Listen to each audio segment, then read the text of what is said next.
నియోజకవర్గ జనసేన అభ్యర్థిగా మల్హోత్రా నామినేషన్ దాఖలు చేశారు.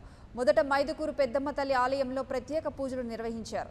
అనంతరం జన సైనికులతో కలిసి భారీ ర్యాలీతో ఎన్నికల రిటర్నింగ్ అధికారి కార్యాలయానికి చేరుకుని నామినేషన్ పత్రాలను సమర్పించారు. పవన్ కళ్యాణ్ తనను నమ్మి అవకాశం ఇచ్చారని, గెలుపు కోసం అహర్నిశలు కష్టపడతానని జనసేన అభ్యర్థి మల్హోత్రా తెలిపారు.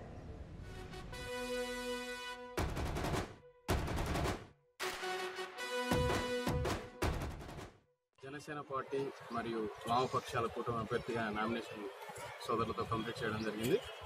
పవన్ కళ్యాణ్ గారు మాకు బీఫామ్ ఇచ్చేటప్పుడు నమ్మి ఇస్తున్నాను, బాగా చేయండి అని ఇచ్చారు. అదే నమ్మకంతో మేము నియోజకవర్గం అంతా బాగా పనిచేసి ఆ నమ్మకాన్ని నిలబెట్టుకుంటాం. పవన్ కళ్యాణ్ గారు యువతకు అవకాశం ఇచ్చి యువత వల్లే మార్పు అనేది సాధ్యమవుతుంది, ప్రజల్లో మార్పు తీసుకురావచ్చు అనే ఉద్దేశంతో ఆయన కొంతమందికి యువతకు ఇవ్వడం జరిగింది. ఆ నమ్మకాన్ని మేము నిలబెట్టుకొని For more updates, please subscribe 99 TV Telugu.